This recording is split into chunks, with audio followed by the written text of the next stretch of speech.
I've covered news events in Conway for almost 20 years. In that time, I've seen the city go through a lot of change. Like every thriving city, Conway has its share of growing pains. That's what this show is about. We tackle the issues that are important to the people of Conway.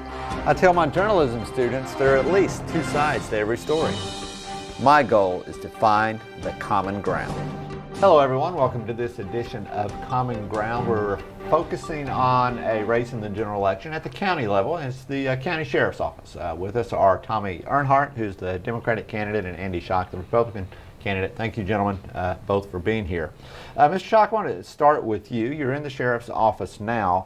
Does the sheriff's office, does it need to be reorganized? Is the way that the operation is set up, I believe, personnel-wise, need changes? I believe it does. I've been involved with the administrative side of the sheriff's office for a while now and had to do some planning, but I've never been able to, being third in command, I'm not first in command. I've had to follow orders. Some I agree with, some I don't agree with. And I do think we're a little top-heavy. I'm looking at several positions that might be cut and make into lower paying the deputy positions, detention positions, dispatcher positions. We definitely have some room for improvement. When you say cuts, do you mean people losing their jobs? No, it's more of a reorganization. I'm not one that's going to go in and clean house or anything along those lines. Everybody's job is going to be secure. Mm-hmm. Okay, but you see adding jobs. I do. I see adding jobs, and the best part about it is there's not going to have to be any budget cuts to do that. Okay. It's just going to be a reorganization. Have to go through the personnel committee to get the actual positions approved for the budget, but it shouldn't be very hard. It should be very simple. Okay, so then if you're adding people but you're not increasing the budget and you're not cutting people, does that mean some people are going to be making less money? I mean, how does the math work out? Well, it's like and I just use my position for instance. My position is the enforcement commander, major. My salary is approximately $43,000 a year. Say I were to cut my position, that would free up that much money. Mm-hmm. That's not counting matching or anything like that. That would enable us to hire a deputy and then have another $10,000 or $11,000 left over. Mm-hmm. I haven't put a lot of thought into it. A little bit. I'm focused on getting elected first. Okay. All right. Well, Mr. Earnhardt, if you're elected, what's the first change that you would make in the sheriff's office? The first change I would do is give it back to the people of Faulkner County, because they are your bosses, they're who you work for, and it actually belongs to them. And I've been out talking to a whole lot of folks, and there's a lot of people feels like that they don't have nothing to do with it now. And I agree with Mr. Schock. It needs to be rearranged, it needs to be looked at. Are there too many administrative positions? I feel like that there probably is. I don't know exactly what they've got in there. I would have to sit and look at it and evaluate it. How the rank structure actually is over. I don't know how many lieutenants they got. I don't know how many captains exactly they got. Because there's evidently been a huge turnover for quite a while. So I don't know if they're fully staffed or what. Mm-hmm. But I do believe that it needs to be looked at, reconstructed. I'd also like to take their policy manual, if I win the election, and sit and look at it, and probably add to and maybe even take away some things, What type of things? What needs to change in the policy manual? Well, there will be a lot of things. Like, I'm a firm believer, if you're driving a county vehicle, especially, in the sheriff's office, and others as far as that goes, if you're not checked 10-8 and on duty, that car should not be moved out of your driveway. Mm-hmm. Just little things like that. I spent the last 23 years of my life plus with the highway police. I retired as district sergeant. I had 14 counties and 17 officers.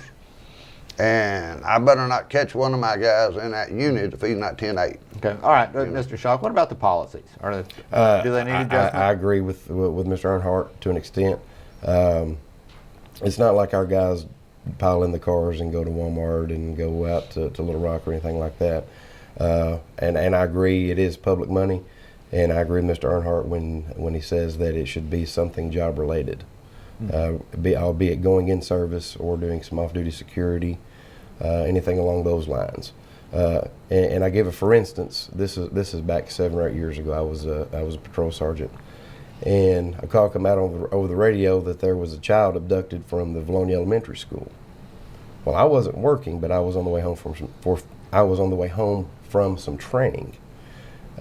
We heard this on the radio. Several deputies who were within earshot on the radio that were in their cars that weren't on duty got that call, and we immediately started setting up a perimeter. Thank God, luckily, that it was a false alarm, but that's a for instance. It's always good to have a policeman out there. So, Mr. Earnhardt, how would you go about, well, first of all, and I think I know the answer to this, does Faulkner County need more patrol deputies? Definitely. Well, then how do we accomplish that? Well, this county is approximately 664 square miles. And from what I have seen and been around, most of the time on a given day, a good day, you got probably 4 units cruising this county. There's no way that 4 deputies could cover this big of an area. Now, I hadn't sat down and looked into the budget and studied it, but I do believe there's areas that we could cut and save money. Not necessarily cut, but save money. Okay, such as what? Such as fleet fueling. Highway police fuel their vehicles up at the highway department. Gas is a whole lot cheaper there than it is out here at the service station. I hadn't put a pencil to it because I don't know the total number of units involved or anything like that, but I do know that it can save hundreds of dollars a year just by fueling at a facility like that, like the county road shop, or maybe set up a system at the courthouse. And the county buy all the fuel, instead of going out here. I know it's a whole lot cheaper. I don't know exactly how much cheaper it is right now. I remember years ago, and it's been years ago, when it was like $2 a gallon at the service station. We was getting like for $1 and a nickel. It's been too long ago. It's been a while. But what I'm saying, there is a tremendous difference in the price per gallon on fuel if you buy it in a bulk like that. On the outside looking in, that doesn't sound like a bad idea. Albeit, all of my experiences at the Faulkner County Sheriff's Office. One thing, you go into local gas stations, it's like a deputy's here. And you get to talk to the deputy if you have any concerns in your neighborhood, and you would be amazed how many times I've been on patrol and pulled into, Colt's Quick Draw up north of Greenbrier, and planned on being there for 5 minutes and was there 30 minutes, just people talking and having concerns. It is a budget issue. I mean, there's no doubt. You cut, you save everywhere you can. It was $4 a gallon not too long ago almost. When you see gas going up like that, what do? When you start seeing it creep up, you start planning ahead. There hasn't been anything in the past about the sheriff's office being over budgeted on fuel. And also having the convenience stations, the big word convenience. We're running from corner to corner of the county, from way up to the northwest to the southeast. And there's not a lot of time maybe to make a side stop at the road shop or at the courthouse. We're lucky, especially on night shift. Some of the convenience stores are open 24 hours. I learned from experience when I start to get about half tank, I would always fill up. Okay. So it's a convenience issue, but I don't see that being that big of a deal. You, Mr. Schock, you've talked about wanting to move deputies back to a 10-hour shift. Yes, sir. What do you see as the advantage for this and for the sheriff's office? Well, again, my experience is at the sheriff's office. I was a patrol sergeant when we had 10-hour shifts. The 12-hour shifts are nice. If I was a deputy, they would be probably my pick. But you have 5 deputies On each shift, you got 2-day shifts and 2 night shifts. On a 10-hour shift, you can stagger your shifts. You can bulk up your day shift and your evening shift, where your night shift doesn't need as many deputies. Our highest call volume is from 11 a.m. to approximately 11 p.m. So common sense would tell you, when you start planning your schedules and your days off and positions, to beef up that specific part of the time frame. We don't need 7 deputies at 4 a.m. I mean, it would be nice, Right. but it goes back to using what you've got to the best of your Right. advantage. Well, what we need to do right now is take a break, but we will be back with more Common Ground.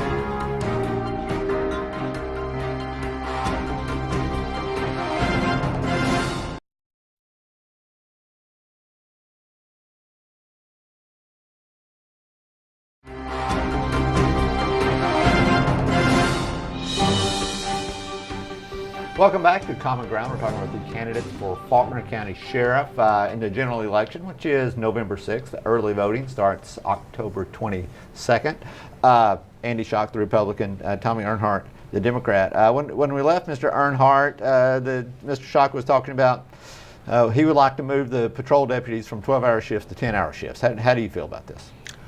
I feel the same way. I would like to see them 8-hour shifts, if at all possible. There again, I got to look at it because he's more familiar with what's going on inside that office because he's been there. I can talk to you all day long about what's going out here statewide, law enforcement. But we done a study, and after an officer's been out there over 8 hours, he starts losing focus. Fatigue sets in.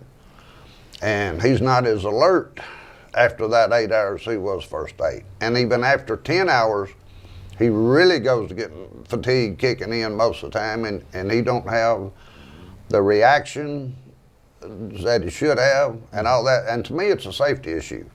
I don't want to put that officer's life on the line, and if he can't react like he should to an incident, he could get hurt. So are 10-hour shifts too long?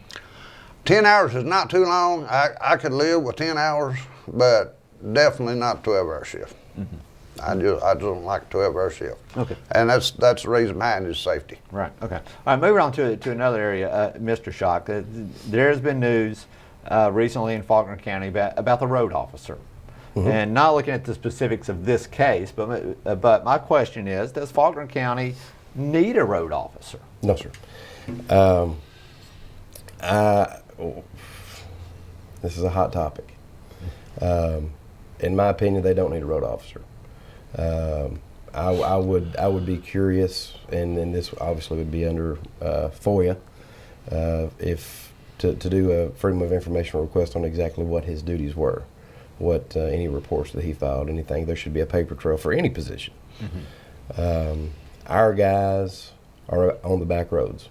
That's where they're needed. We definitely will obviously use the state highway, U.S. highway, state highway.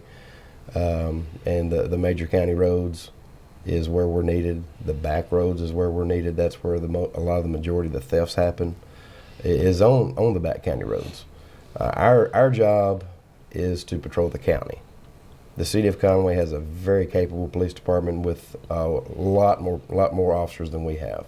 Mm-hmm. Now, granted, certain times we're going to have to come to the office here in Conway, but we should be focused on staying in the county, which we have equipped our guys with laptop computers in the car. They email the reports off now. I encourage our guys, and this doesn't do anything but conserve fuel also, if you get a call, go to the nearest high-profile area and sit and type your report on your computer. The criminals, they don't understand that you're not really paying attention to what's going on because you're typing your report. They just see a police car, and it's a presence. Okay. All right. So, Mr. Earnhardt, a road officer, is there a need for one in Faulkner County? At the time they started this, if it would have been set up similar to what the highway department for the state of Arkansas done, it would have been good. What they should have done is had that man out there checking the weight on these trucks. Also, they should have set up, and they could have done just like the state did. They could have made to where that those companies would have got a permit to move that oversized load, you know. And that would have been a source of, well, I hate to say this, but a source of revenue for the county. You know, they buy a permit. Let's say the permit is $15, but you sell hundreds of them a day, you know. And that would be the duties of a road officer, to check those permits and make sure they was valid and all this, and they was doing what the permit said. Now, I agree with some that Andy here said, and I disagree with some. And I'm talking personal experience. I was coming in from White County one night. It was about 12:30 at night, maybe 1 o'clock, and this Badge State Police put out a call. There was an individual to 134 beating on the truckers' doors and harassing them. Well, the sergeant of the state police was already he was at Crystal Hill. And I told him, I said, I'll run down there and check it. I'm at the 127-64. I went down there and I went through the eastbound side. There wasn't no maroon car. I turned and come back through the westbound side. There wasn't no maroon car there either, but there was 2 deputies sitting in there. And I pulled up and I said, you guys seen a maroon car with a white male driving? No. I said, how long you been here? Oh, about an hour. I said, what y'all doing? Working radar. And that just blowed my mind. You know, you got 2 county deputies sitting on the interstate working radar at 12:30, 1 o'clock at night. I just drove off. I thought, boy, this is just totally ridiculous. I would be curious to know who they were, because I'd like to know who they were. Yeah, okay. Well, Something we don't need to you know, you're right. They should be on the secondary roads and the county roads. Absolutely. We've got Sure. highway police and state police to cover the interstate and the 4 lanes. They know that too. Right. Okay. Well, let's move to another area. It's starting with you, Mr. Earnhardt. What does the Faulkner County Sheriff's Office role needs to be in investigating? Well, initially preventing and investigating crimes against children. Well, that is one of my biggest concerns is our young folks. Without our kids, we ain't got nothing. First thing I think we need to do is educate the parents and everybody get together as a team. And there's no one man can run that sheriff's office. I don't care who he is. And if you get everybody involved and get some programs set up and help educate these young kids, and then get your investigators out there doing their job like they're supposed to, you can do a whole lot of good. Now, when you're talking about educating the kids, what type of education? Well, you could, like, for instance, go to schools and explain to them, you know, even the little ones, that you shouldn't even talk to a stranger if you don't know them. And the internet's a big thing now. Don't get online and go to chatting with somebody that, I mean, actually, in my opinion, young child shouldn't even be chatting on one. Mm-hmm. You know, get somebody that's kind of got some expertise in that field and get it set up and get some programs going.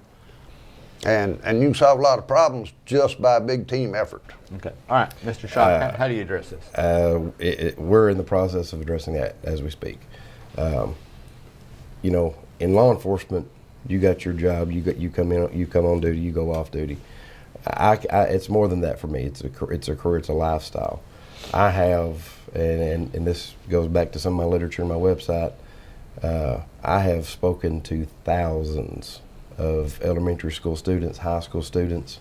Captain Matt Rice and I are always going to schools and talking all over this entire county. It is education. Now, do we expect kids to follow everything we say? Yeah, we want them to. We'd like for them to, but in reality, that's not going to happen. We've talked to parents before. We've talked to groups of parents before, neighborhood watch groups. That comes up. The prevention is big, but it starts at home with the parents. Mm-hmm. Now, the investigation. You just look at the past several years. We've done approximately, I would guess, 25 to 30 cases involving child pornography. And that's something that I have experience in, and my guys have experience in. And until you've seen those images and those videos, you do not know what the definition of evil is. There are evil people out there. There are people searching for children on the internet. I remember a case, this back several years ago. We had a guy that we were kind of watching, and we sped the process up and actually had someone in his house within 15 minutes just to keep an eye on it. But he was actively searching and patrolling the internet for a 7 to 8 year old redheaded boy with freckles on his face. I mean, that's sick. We have taken numerous steps to do those things. That's something that I'm going to squeeze our budget. I'm going to get us everything we need. We have set the ball in motion in a lot of areas. It's not as easy as just getting on your internet and talking to somebody. I mean, when you go into a court of law, you're obviously held to a standard of proving their guilt, and as well it should be. Our prosecutor's office, Cody Highland, has done a fantastic job working back and forth with us. But it takes a lot of training when you go into a court of law setting and being able to prove in this technological day and time that this is the guy that done it, and he done it from this computer and he done it from this IP address. Okay, all right, well, we're going to have to take another break. All right. But we'll be back and we'll wrap up this edition of Common Ground.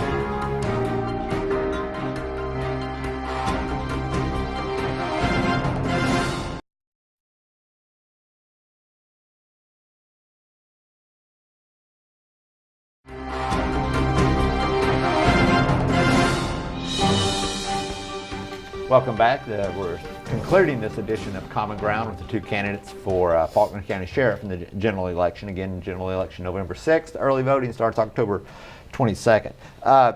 Earnhardt, early in this program, you talked about giving the sheriff's office back to the public. What can be done to increase the public's confidence in the sheriff's office? There's quite a bit can be done. Then I'll say briefly Briefly, can be done. what I feel like the sheriff needs to do, he needs, and I know he's got to go in and take care of business, but there's also quite a bit of time apparently that he can be out in this county stopping and meeting these people and visiting with them and talking to them and getting acquainted with them, ask them what can we do out here in your community to make it better for you, what can we do to help you, and build a good rapport and relationship with the public. And I feel like if you do that as a sheriff of this county, after you get a rapport built and you can go out there and ask the citizens what does the sheriff look like, he can tell you, or you can ask him what's his name and he can tell you. Once you get that rapport built, it ain't gonna be long if something goes on, they're gonna be picking the phone up and calling you directly. Okay. All right, Mr. Schock, increasing public confidence. Mr. Earnhardt was talking about the sheriff going out, and I absolutely believe that the sheriff should be visible, open door policy, transparent with anything. But some of the things I think he was describing is more suited to the deputies. As the CEO of the entire sheriff's office, your time is very limited on what you can do in going out and meeting folks. Now, I'm absolutely for that when you can, but there's a lot of administrative things that goes on that people, I don't think people realize that you have got to be in that office. You've got to have good, capable people in administration. And what was your initial question? I'm sorry. Well, it was just increasing public confidence in the office. I mean, transparency. I mean, we're looking at several things right now. You know, this is a cell phone world that we're living in, whether we want to admit it or not. We're working on an app right now that you can click on and find out just about any kind of information you want to about the Faulkner County Sheriff's You're Office. talking Budgetary reasons. an app for the public to use. Yes, Okay. it's free. That's been one of the challenges. We didn't want to do get an app and it cost somebody $10 a month. We're working with some of the bail bonds companies so they can get on their phone and see who's in jail, who's been in jail, you know, do a search. And I believe paying fines online.